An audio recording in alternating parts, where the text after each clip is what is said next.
¿Por qué el psicoanálisis sigue siendo tan relevante incluso en la actualidad?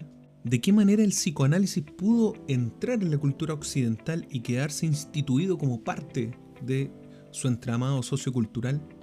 ¿De qué forma Sigmund Freud, si ni siquiera era estadounidense, pudo impactar en toda la producción de conocimiento psicoanalítica desde ahí? Todas estas preguntas las podremos resolver ahora a la luz de lo que nos dice Eva Illouz en su obra La salvación del alma moderna, principalmente en su capítulo 2, Freud, un innovador cultural. Así entonces, hoy día veremos Freud, un innovador cultural, que corresponde al segundo capítulo del libro La salvación del alma moderna de Eva Illouz. Bueno, lo primero será preguntarnos cómo es el contexto que se ve en esta introducción de las ideas freudianas, derechamente del psicoanálisis, en la sociedad occidental sobre todo, y cómo hay ciertos cambios socioculturales donde el psicoanálisis viene a ingresar como una empresa carismática. Bueno, así lo define al menos esta autora. Este carisma de la empresa freudiana tiene que ver con lo siguiente: que el psicoanálisis se instituye como un lenguaje omnipresente que se puede encontrar en cualquier rincón de esta cultura y que es muy popular para la sociedad e incluso para los medios masivos de producción y de difusión y comunicación. De esta manera, Illouz nos refiere que hay ciertas explicaciones para un cambio sociocultural, como por ejemplo que emerjan nuevas clases sociales, que esto veníamos viéndolo en otros videos anteriores, lo que ocurrió por ejemplo en la Revolución Francesa, cuando la burguesía tiene una alianza con el proletariado y hay un declive después de la Revolución Francesa en lo que es el clero y la nobleza. Pero después vemos que a través del capitalismo y la industrialización gana mucho más poder el capital y por ende es el burgués el que toma distancia del proletariado con quien anteriormente se forjó esta alianza para poder derrocar a la tiranía de los impuestos por sobre ellos dos desde la nobleza y el clero. Otra cosa importante que explica estos cambios socioculturales sería la adaptación progresiva a una complejidad creciente. Entonces esto requiere que nosotros forjemos y desarrollemos nuevas habilidades ante los nuevos cambios sociales y culturales que van emergiendo. Y por último, algo que explica los cambios socioculturales sería el poder de los individuos carismáticos, donde por supuesto tendremos a Sigmund Freud. Freud es un sujeto carismático porque, bueno, es reconocido como un maestro inspirador y que tiene a sus fieles seguidores. Toda esta idea psicoanalítica gira en torno a él y se comporta como en el fondo un mesías que tiene a sus discípulos que vendrían siendo los apóstoles de una religión, puesto que el psicoanálisis se instituye como un nuevo credo. Ahora, si nosotros estamos haciendo esta analogía entre una religión, un credo, con lo que tendría que ser algo mucho más científico como el psicoanálisis, al menos a priori, debemos preguntarnos por qué. ¿Por qué se hace esta analogía? Bueno, y es porque tanto una religión como el psicoanálisis tienen un foco en la salvación del pueblo. Freud es un revolucionario precisamente porque fijó su foco de atención principal en el sufrimiento psíquico de las personas. De esta manera, a través de su teoría psicoanalítica y de la terapia, ofrece nuevas técnicas para remediar y aliviar este sufrimiento. La clínica psicoanalítica de esta forma brinda un escenario nuevo para que las personas puedan expresar y discutir este sufrimiento del que son, entre comillas, víctimas o que es parte de la vida en el fondo, y de esta manera asume estas características casi divinas o religiosas de la salvación del pueblo. Esto es porque a través de esta perspectiva freudiana se instaura una cosmología muy importante en la constitución del yo moderno, porque se va conectando con ideales como por ejemplo la autonomía, el autoconocimiento y la búsqueda de la felicidad, que recordemos son parte importante, si es que no el pilar fundamental de la promesa de la modernidad hacia el individuo. De esta manera vemos que, así como Freud es un sujeto carismático, el psicoanálisis es un objeto carismático al transformar la vida de las personas desde su relación cotidiana y los significados y el simbolismo que se le va a atribuir a través del psicoanálisis a todo ello. Así también es importante que la traducción del discurso científico, en este caso desde el psicoanálisis, puede explicarnos cómo y por qué sus ideas son incorporadas como instituciones sociales, es decir, como parte y pilares del entramado cultural y social. Entonces, primero vamos a ver cuál es la organización social del carisma freudiano del que estamos hablando. Es importante reconocer que, por ejemplo, la aceptación y difusión que tuvo el psicoanálisis se debe principalmente a las condiciones de su contexto sociohistórico y cultural. Estamos hablando del siglo XIX, hacia el XX principalmente, y donde la cultura, por ejemplo, de Estados Unidos es ideal para el psicoanálisis. Las ideas del psicoanálisis en estas culturas, como por ejemplo la de Estados Unidos, occidental, se institucionalizan y produce un nuevo lenguaje conceptual que ejerce una poderosa influencia sobre los modos en que la gente puede formular sus deseos, sus emociones, sus anhelos, sus disfunciones, etc. y trabajar para poder lograr una autorrealización o una salvación, como estábamos hablando anteriormente. Aquí podemos recordar lo que, desde Foucault pudimos revisar en la pequeña parte que analizamos de nosotros los victorianos y cómo vimos parte de la teoría Foucaultiana, que tiene que ver con regímenes de verdad y narrativa social. De esta manera se va entramando el psicoanálisis en la cultura. Entonces, parte importante de ello es, primero, porque hay una estrecha cohesión en el grupo de devotos del psicoanálisis. Es un grupo muy cerrado y muy fraterno. Segundo, que también juega un rol importante el disenso de algunos miembros, como por ejemplo Carl Jung, que es uno de los más reconocidos que tuvo disenso con el mismo Freud, que sería el Mesías.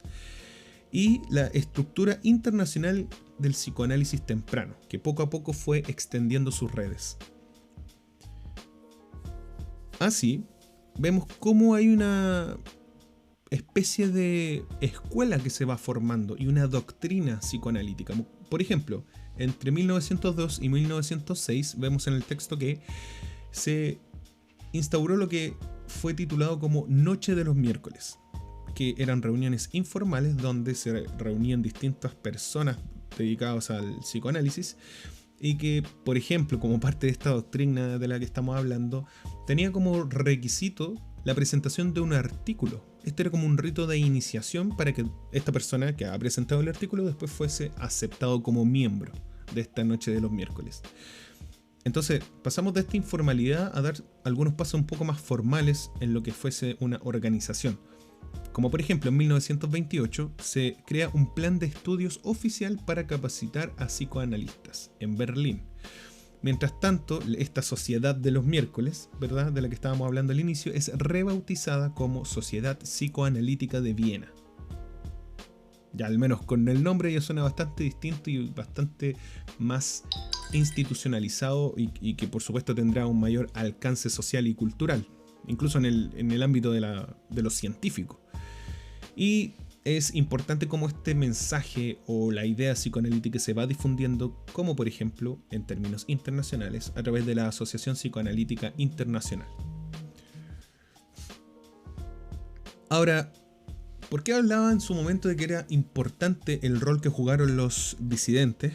Como bien decía a Carl Jung, entre otros. Porque la expulsión de disidentes tan importantes como Alfred Adler y el mismo Carl Jung demostró que desde sus inicios esta organización del psicoanálisis ya estaba determinada a tener una unidad inquebrantable y a tener un control sobre la elaboración de una doctrina o una escuela, como estábamos llamándole, y en definitiva a la práctica de cómo hacer el psicoanálisis, o qué era o cómo era el psicoanálisis. Entonces, la paradoja es la siguiente, como pueden ver en la presentación. Independiente de que Jung, Adler o Rank, dentro de los más reconocidos que se separaron de Freud, ellos igual compartían con y con la perspectiva del psicoanálisis muchos supuestos acerca de lo que constituía el locus apropiado para el estudio, el mejoramiento y la transformación de las personas. En eso estaban de acuerdo. Entonces, es importante que, por ejemplo, en Estados Unidos las disputas que ocurrieron en otras veredas, por ejemplo, entre Karen Horney y Eric Fromm, no hicieron más que contribuir a incrementar la visibilidad, por ejemplo, de la idea psicoanalítica y establecer mejor incluso algunos de sus conceptos clave. A partir y a propósito de estos conflictos, en el fondo se visibilizó mucho más el psicoanálisis. Esa es la paradoja de la disidencia. Ahora profundicemos un poco más en la idea de Freud y lo que ocurre en los Estados Unidos. Aquí era muy importante que había una disputa previa entre la medicina y la espiritualidad. Cuando Freud pisa por primera vez Estados Unidos, la psicoterapia ya estaba integrada en la cultura estadounidense y en la medicina también. Entonces, el psicoanálisis aparece entre medio de este conflicto, como les mencionaba, entre el clero y la medicina por la cura mental o espiritual, dependiendo del enfoque. Eso era un tema bastante público y recurrente. Recordemos ahí también que por qué le sirvió tanto tener este foco de la salvación del pueblo. Es importante que, por ejemplo, en la conferencia de Clark de 1909 hubo un público de élite que posteriormente pudo difundir todas estas ideas psicoanalíticas en mayores escenarios sociales, puesto que eran parte de la élite culturales. Y así también, bueno, los intelectuales que asisten y legitiman estas ideas del psicoanálisis y después en distintos simposios, en otros congresos y conferencias las difunden. Y desde la vereda más radical, se podría decir así, existe también una adaptación o una buena recepción de la idea psicoanalítica, como por ejemplo en el feminismo y en la liberación de la sexualidad. En el libro se habla de lo que dice Emma Goldman, una importante intelectual, anarquista y activista del feminismo, donde señala que el psicoanálisis y todas sus ideas de liberación sexual son un argumento irrefutable contra la hipocresía del puritanismo. Continuando con el efecto del psicoanálisis en Estados Unidos, vemos que hay una especialización del psicoanálisis porque se convierte en una especialidad médica, justamente. Es decir, tú podías ser médico y tu especialidad era psicoanalista. Así se va aceptando en este rubro tan, bueno, ¿cómo decirlo? Que justamente es una élite dentro de la ciencia, la medicina, y asimismo adquiere gran legitimidad dentro de la sociedad al ser parte de la medicina, ¿verdad? También es importante que médicos como Brill y Putnam, pero Brill principalmente se dedica a la difusión de las ideas psicoanalíticas, como por ejemplo traduciendo los textos que venían en otro idioma, principalmente alemán, y eso genera o permite que haya un público mucho más amplio, porque hay más personas que pueden acceder a este tipo de literatura. Otros pasos importantes son que en 1911 se crea la Sociedad Psicoanalítica de New York y la Asociación Psicoanalítica Americana. Así vamos viendo cómo se va posicionando. En el fondo es como si fuese un virus que va infectando toda la cultura, así se va expandiendo. En 1914 la Sociedad Psicoanalítica de Boston. Y en términos de producción de conocimiento es importante reconocer, por ejemplo, que los psicoanalistas, ya comienzan a generar sus propias revistas y artículos en Psychoanalytic Review y Psychoanalytic Quarterly. Entonces ahí ya comienzan a tener una posición autónoma y de producción y difusión de conocimiento.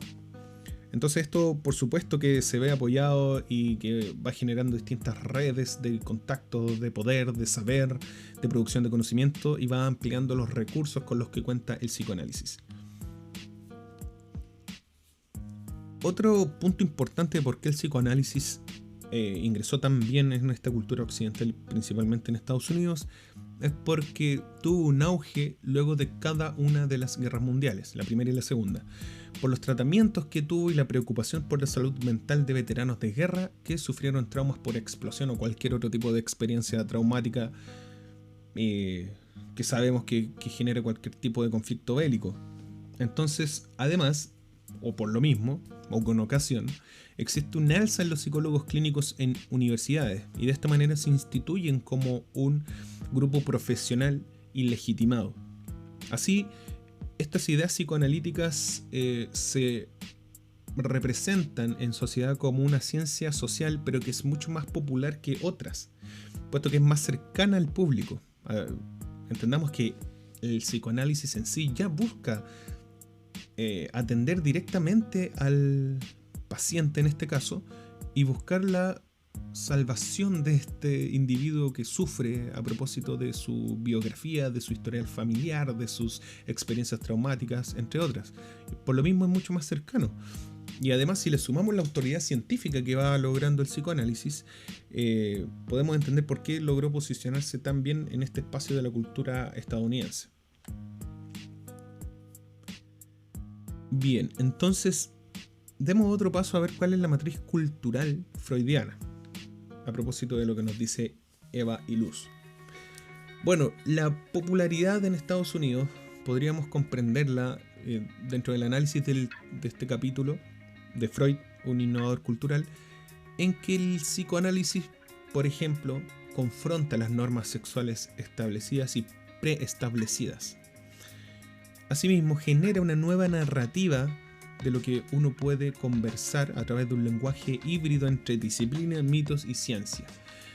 Pensemos solamente en decir, no, es que hice algo de manera inconsciente. Eso es parte de la nueva narrativa y del lenguaje psicoanalítico. O decir, claro, es que en ti se nota bastante el Edipo. No sé, es por dar algunos ejemplos. Entonces hay una batería de metáforas para poder interpretar la naturaleza del conflicto humano. No, es que tal persona es narcisista, viene después, ¿verdad? Tal persona, o no sé, las teorías que van surgiendo con posterioridad a esto, como la teoría del apego y a propósito de las guerras también. Y cómo además este enfoque psicoanalítico ya tiene un alcance mucho más privado, porque aborda precisamente la privacidad e incluso lo prohibido, y eso permite que las personas en el fondo se entreguen al psicoanálisis simbólicamente desnudas, y es como si fuesen una relación de pareja. Cuando se llega a ese punto en el que hay una desnudez, por supuesto que hay una confianza y también hay una relación constante de la que difícilmente se huye o se desconoce, por decirlo menos. Entonces las personas, luego de todo esto que hemos estado hablando, pueden imaginar y expresar sus emociones o las relaciones que tienen entre ellos, con su familia, con su trabajo, con su jefe, etc., o su pareja, de un modo totalmente diferente hasta lo que ahí existía, al menos en términos de narrativa y lenguaje. Algunos ejemplos: actos fallidos, inconsciente, como ya había dado un ejemplo, interpretación de los sueños, la sexualidad y el deseo, y la familia como origen de la psiquis y de patologías. Es como parte bueno, porque a mí me pasó esto, yo soy así ahora, quizá lo que vamos a ver un poco más adelante. Algunos aspectos importantes dentro de esta parte de la innovación cultural tiene que ver con que el psicoanálisis tiene un foco en la vida cotidiana. No se enfoca derechamente cuando a mí solamente me ocurre un suceso traumático, ahí pasó algo y vamos a estudiar solamente esa situación, sino que es en la vida cotidiana donde podemos ver una construcción y una constitución del yo.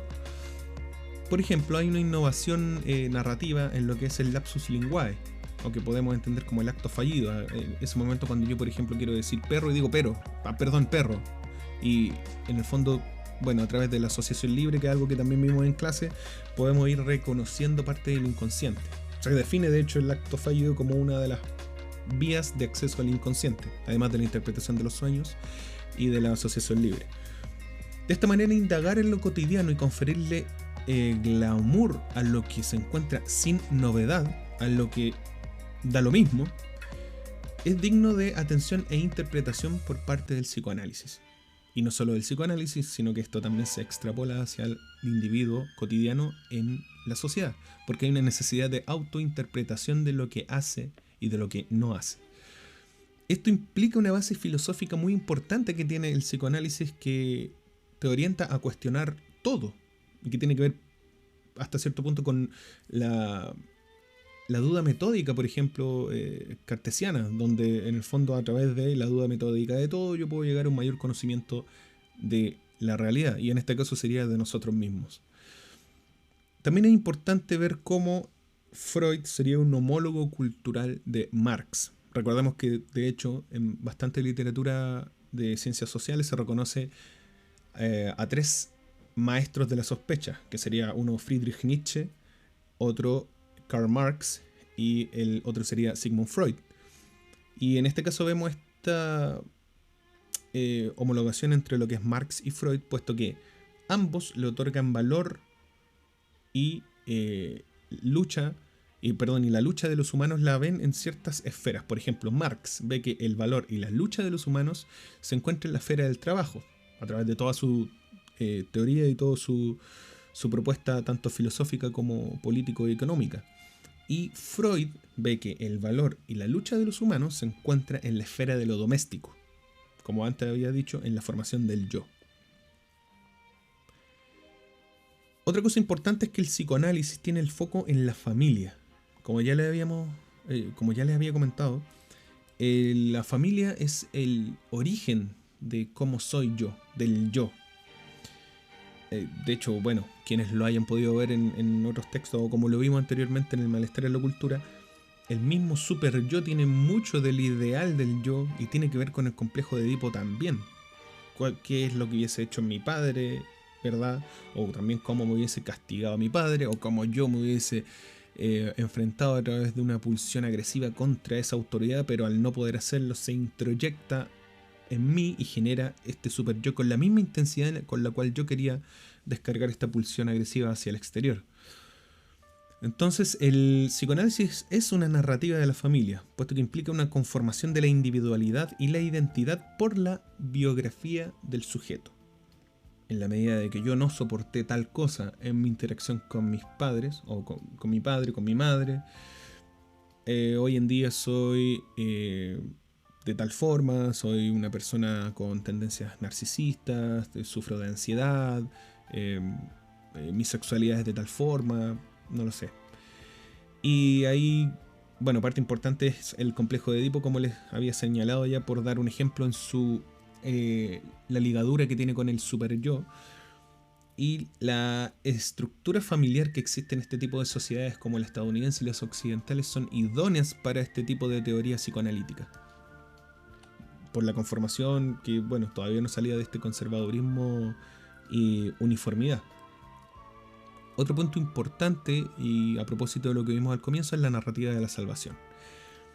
Aquí deben ver los que hayan leído el texto precisamente que las narrativas freudianas del yo estaban en consonancia con una narrativa antigua y duradera de la cultura occidental, la narrativa de la salvación, que ya la hemos desglosado un poco, que había sido reprocesada en las narrativas protestantes del yo y en la versión romántica de las narrativas bíblico-religiosas.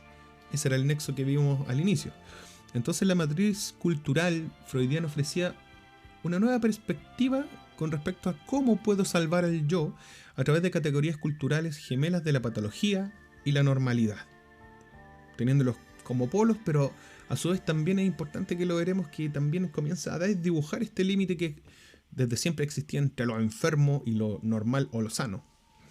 De esta manera también es importante ver cómo se conecta lo cotidiano con la salud, como por ejemplo los sueños y los actos fallidos, que anteriormente no se les daba mayor importancia porque precisamente no tenían importancia.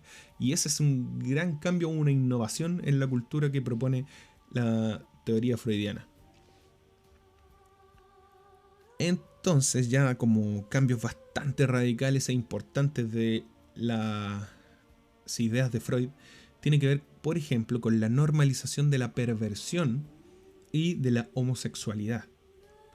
Tremendo momento en tres ensayos sobre teoría sexual de Sigmund Freud, donde por ejemplo dice que no hay mayor diferencia entre la homosexualidad y la heterosexualidad, y toda esta lectura que le da a los inversos, y en el fondo es una teoría súper interesante, y comprendiendo además que se trata de alguien que estudió todo esto y escribió todo esto hace más de 100 años, entonces Eso es lo más valorable en ese sentido.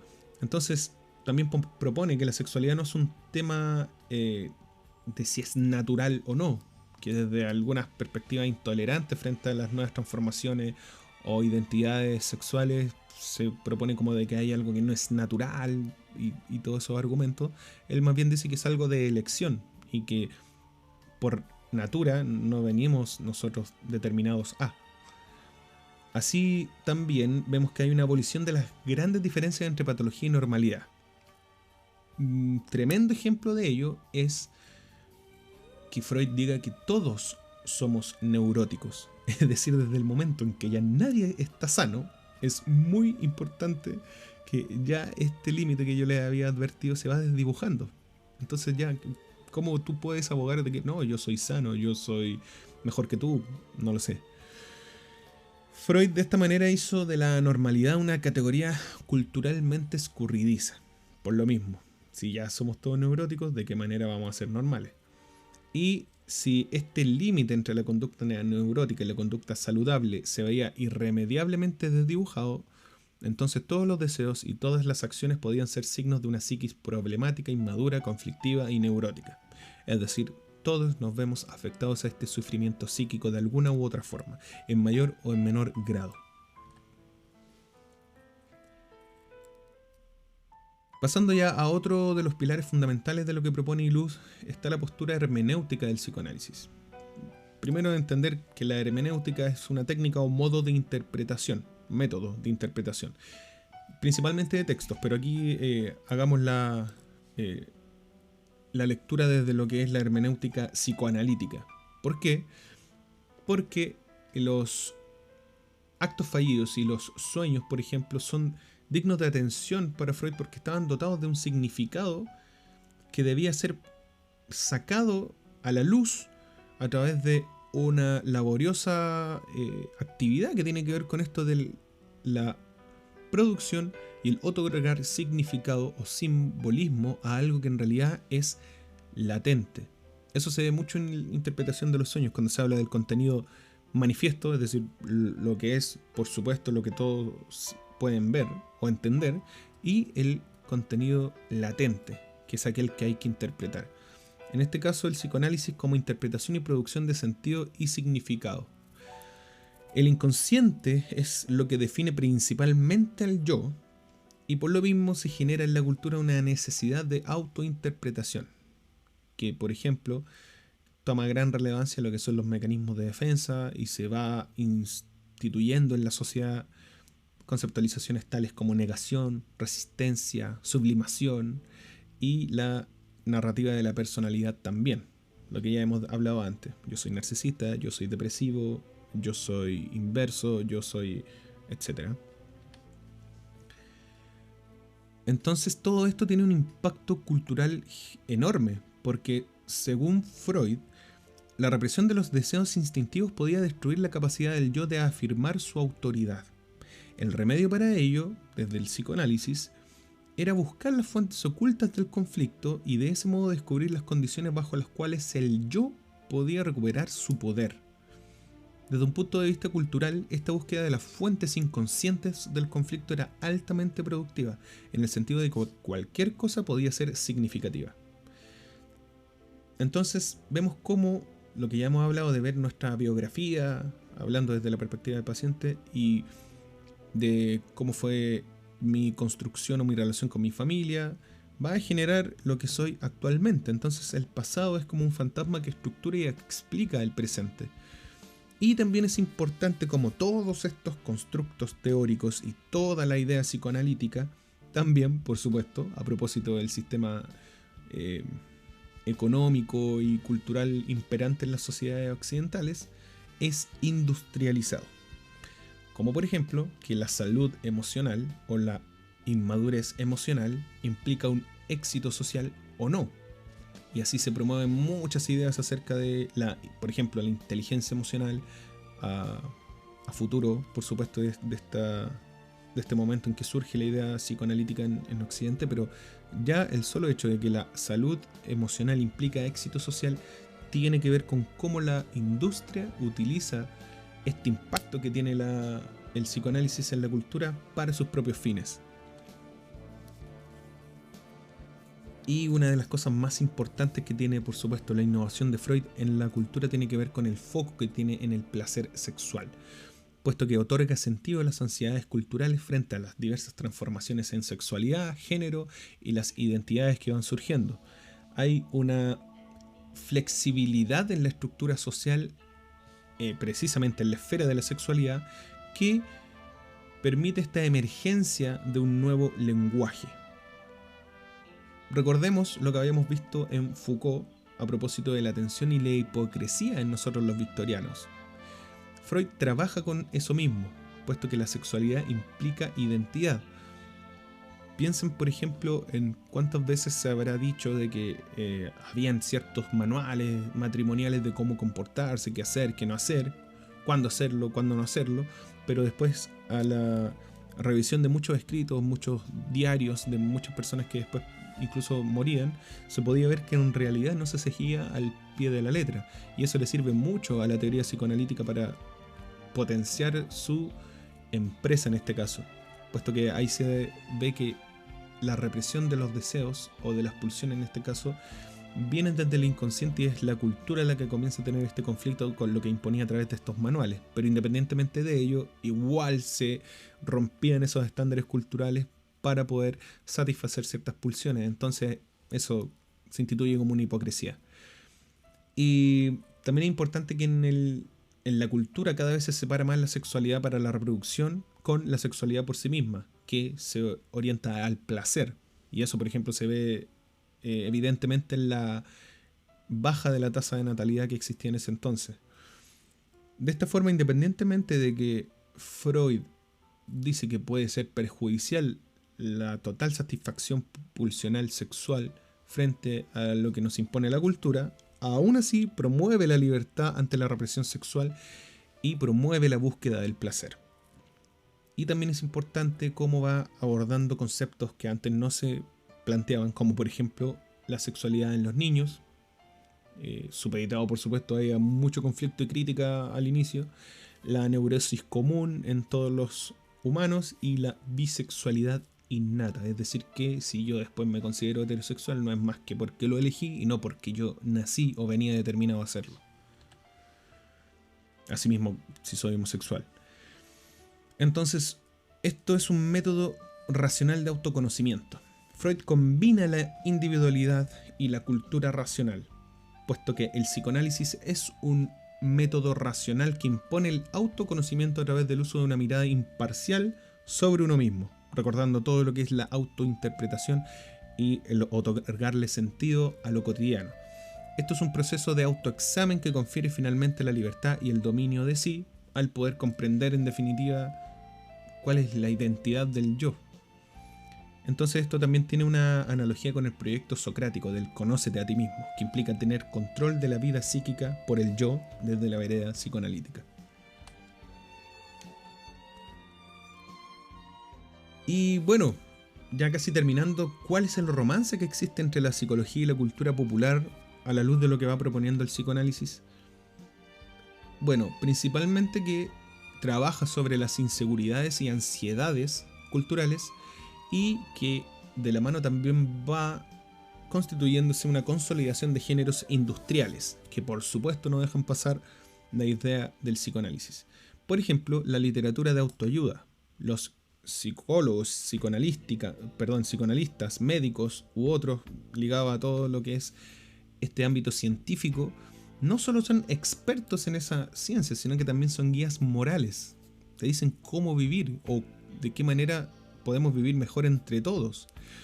Así también podemos ver cómo el cine también se apodera de estas ideas psicoanalíticas, proponiendo la imagen del psicólogo, del psicoanalista, del psicoterapeuta, etc., como también utiliza los conceptos del psicoanálisis, como ve que hay una psicopatía, un narcisista, un masoquista, un sadomasoquista, etc. en todas sus películas, y las narrativas de la terapia, cómo se va a terapia, cada cuánto, qué ocurre en una terapia, qué efectos tiene ir a terapia, eso también se ve mucho en el cine. Y la publicidad también tiene una explotación de los deseos inconscientes que se orienta, por supuesto, hacia el consumo, a propósito del sistema económico. Por ejemplo, se habla dentro del texto de Iluz que una de las publicidades decía: la goma de mascar X te sirve porque al momento en que tú puedes liberar esta descarga al masticarla, te vas a sentir mejor y con menos carga psíquica a la larga. Así que compra esta goma de mascar, tu inconsciente y tu yo te lo agradecerá, una cosa así. Y es súper interesante entender ahí cómo ya existe un lenguaje común que abarca incluso una publicidad. O como pueden ver ahí el ejemplo, una tienda que tenga el nombre del profesor Freud. Obviamente porque ya era una imagen carismática y totalmente imponente en la cultura. Bueno, como algunos personajes tenían esta distorsión de la realidad a propósito de cómo habían vivido, de cómo vivían, todo lo que es la psicofarmacología, incluso que tiene que ver con algo un poco distinto, pero también va ligado con todos los diagnósticos que también tienen que ver con el psicoanálisis, y cómo también se trabaja con los sueños, cómo se entiende que hay cierta existencia del inconsciente a través de los sueños, recordando por ejemplo Freddy Krueger, o los que están viendo ahora por ejemplo Stranger Things, como ahí también se va que a través de lo no explícito, a través de lo que no se puede asociar libremente, este villano de Vecta se va apropiando de ese sufrimiento y de esas negaciones para poder en el fondo después consumir a los protagonistas. Todos estos conceptos y todos estos géneros industriales tomaron el psicoanálisis para establecer y codificar su modo de acción en la cultura. Se basaron en el psicoanálisis para poder llegar a los integrantes de la sociedad. Ya lo vimos. De esta manera, y ya en conclusión de lo que nos propone Eva Iluz en este capítulo, primero, un discurso se torna poderoso cuando está localizado dentro de las instituciones sociales, es parte de su tejido cultural, que le confieren poder y legitimidad, y cuando además emana de ellas. Eso tiene que ver mucho con lo que vimos de Foucault a través del poder y el saber, y los regímenes de verdad, ¿verdad? ¿Verdad? El psicoanálisis no es solo una ciencia, también afirma una comprensión y explicación de la relación entre el individuo y la sociedad. Eso nos quedó más que claro con el malestar de la cultura. Y de los misterios de la fe religiosa, de los movimientos políticos de masa como el fascismo o el marxismo, que también lo toca un poco ahí en el malestar de la cultura, y que además podía producir las técnicas y las guías para una plenitud, el éxito y la felicidad sexual. Por supuesto, grandes tópicos que tienen que ver mucho con el sufrimiento de la humanidad. Y finalmente, lo más interesante no es cuán exitoso fue la búsqueda de poder por parte de los psicólogos de la mano del psicoanálisis, sino que el discurso terapéutico se haya convertido en una forma cultural que moldea y organiza la experiencia, y también en un recurso cultural mediante el cual se le otorga sentido al yo y a las relaciones sociales. Ahí los dejo con la referencia bibliográfica, y cualquier consulta envíenla por favor al correo. Eso, les dejo un abrazo, espero que les sirva mucho para su evaluación y nos estamos viendo pronto.